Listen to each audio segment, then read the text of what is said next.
ത്തിന് പോലും വകയില്ലാത്തൊരു ജീവിതമായിരുന്നു ഞങ്ങളുടേത്. ഉടമ്പടി ഞങ്ങളുടെ ജീവിതത്തിന്റെ ഗതി തന്നെ മാറ്റിയെഴുതി. ഞാൻ 15 വർഷമായി ശ്വാസം മുട്ടലിന്റെ അസുഖം മൂലം വിഷമിക്കുകയായിരുന്നു. എൻ്റെ പ്രസവത്തോടുകൂടി ഉണ്ടായതായിരുന്നു അത്. മരുന്നുകൾ കൊണ്ടൊന്നും മാറിയില്ല. ആഹാരത്തിനും വസ്ത്രത്തിനും ഗതിയില്ലാത്ത ഒരു ജീവിതമായിരുന്നു ഞങ്ങളുടേത്. ഞാൻ തയ്ക്കാൻ പോകുന്ന പൈസ കൊണ്ടാണ് ജീവിച്ചിരുന്നത്. അത് മരുന്നിന് തികയില്ല. ഞാൻ കൃപാസനത്തിൽ വന്ന് ഉടമ്പടി എടുത്ത് വെഞ്ചരിച്ച തൈലവും ഉപ്പും ഉപയോഗിച്ചു. മാതാവ് എന്നോട് കാശുരൂപം എടുത്ത് കഴുത്തിൽ ഇടാൻ പറയുന്നത് പോലെ തോന്നി.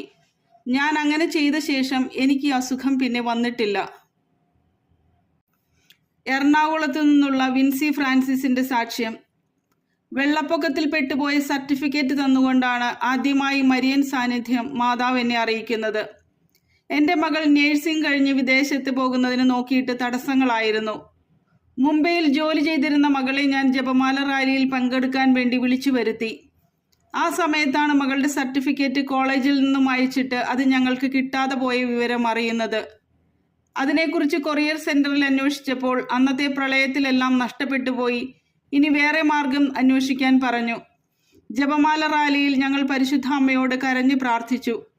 പിറ്റേ ദിവസം മകൾ മുംബൈക്ക് പോകുന്നതിന് 1 മണിക്കൂർ മുമ്പ് കൊറിയർ ഓഫീസിൽ നിന്ന് വിളിച്ച് മകളുടെ സർട്ടിഫിക്കറ്റ് ലഭിച്ചുവെന്ന് പറഞ്ഞു. മാതാവിൻ്റെ സാന്നിധ്യം ഞങ്ങൾക്ക് മനസ്സിലായി.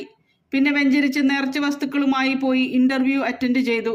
മകൾക്ക് സൗദിയിൽ ജോലി ലഭിച്ചു. എറണാകുളത്തു നിന്നുള്ള അനുവിൻ്റെ സാക്ഷ്യം. അമ്മയുടെ നിർബന്ധപ്രകാരമാണ് ഞാൻ കൃപാസനത്തിൽ വരുന്നതും ഉടമ്പടി എടുക്കുന്നതും. ഉടമ്പടിയുടെ ഉടനടി അനുഭവം എനിക്കും കിട്ടി. എനിക്ക് ആദ്യത്തെ കുഞ്ഞ് ജനിച്ചിട്ട് 5 വർഷമായിട്ടും രണ്ടാമതൊരു കുട്ടിയാകുന്നില്ലായിരുന്നു. മരുന്നുകളൊന്നും ഫലിച്ചില്ല. എൻ്റെ അമ്മ കൃപാസനത്തിൽ പോകാൻ നിർബന്ധിച്ചപ്പോൾ ഞാൻ വീട്ടിലിരുന്ന മാതാവിനോട് പ്രാർത്ഥിക്കുന്നുണ്ടെന്ന് പറഞ്ഞു. എങ്കിലും നിർബന്ധം കൊണ്ട് ഞാൻ കൃപാസനത്തിൽ വന്ന് ഉടമ്പടി എടുത്ത് പ്രാർത്ഥിച്ചു. ഒരു മരുന്നും ഒരു ട്രീറ്റ്മെൻറ്റും എടുക്കാതെ 2 മാസത്തിനുള്ളിൽ തന്നെ ഞാൻ പ്രഗ്നൻ്റ് ആയി. കൃത്യമായ ബൈബിൾ വായനയും കാരുണ്യ പ്രവൃത്തികളും ചെയ്യാൻ സാധിച്ചു. എൻ്റെ ദേഷ്യ സ്വഭാവം മാറ്റുന്നതിനും സാധിച്ചു. പരിശുദ്ധ അമ്മയ്ക്ക് നന്ദി. തിരുവനന്തപുരത്ത് നിന്നുള്ള ശ്രീലക്ഷ്മിയുടെ സാക്ഷ്യം.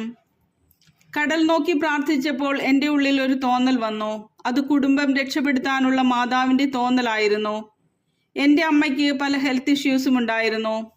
വീട്ടിൽ നടക്കുമ്പോഴും കിടക്കുമ്പോഴും എല്ലാം ചെസ്റ്റ് പെയിൻ വരുമായിരുന്നു. ഡോക്ടറെ കണ്ടപ്പോൾ ബ്ലോക്ക് ഉണ്ടെന്നും ആൻജിയോഗ്രാം ചെയ്യണമെന്നും പറഞ്ഞു. ഞാൻ കൃപാസനത്തിൽ വന്ന് ഉടമ്പടി എടുത്ത് ഉടമ്പടി തൈലം മമ്മിക്ക് പുരട്ടി